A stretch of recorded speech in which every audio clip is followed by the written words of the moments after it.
Hello, my name is Ian Wagner, and the app I chose to take a look at is Mania.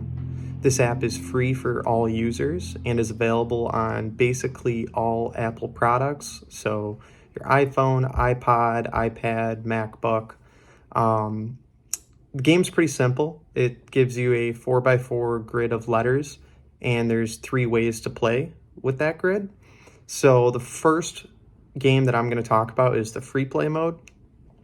This gives users unlimited time to find words out of this 4x4 grid. So these words are going to be in a range of 3 to 7 letters.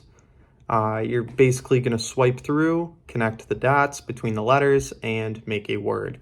The more words you find, the more points will be awarded until you find all of the words that could be potentially made in that grid. Obviously, when you start new games, the grid's going to change every time. You're going to have different letters to work with, so you get a good range of words to come across. Another mode in that is puzzle mode. In puzzle mode, they give you a clue at the top of the screen, and then how many words that you could make that go with that clue. So theoretically, if the clue was raining hard, your goal is to find synonyms for that, okay? So a 4-letter word that means raining hard is pour. Maybe P-O-U-R are 4 of the letters in the grid that they give you. Same thing, you work until you find all the words in that grid, and then again you get points for them. And then the final one, which is I think my favorite, is time attack. So they're just going to give you a grid, no clues. You have a certain amount of time to find as many words as possible, and the more words you find, the more you can extend your time.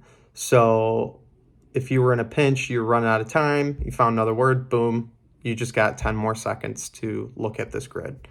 I think this is cool because you could easily implement that in your classroom as like some sort of warm-up. I will get into that later. Some strengths of the app is that it includes an offline dictionary.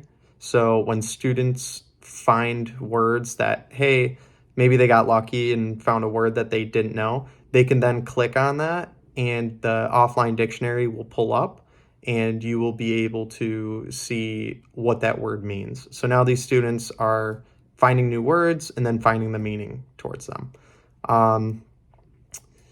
Some weaknesses of the app. This led me down the reading reviews part of this app in the Apple Store, and some reviews actually kind of startled me.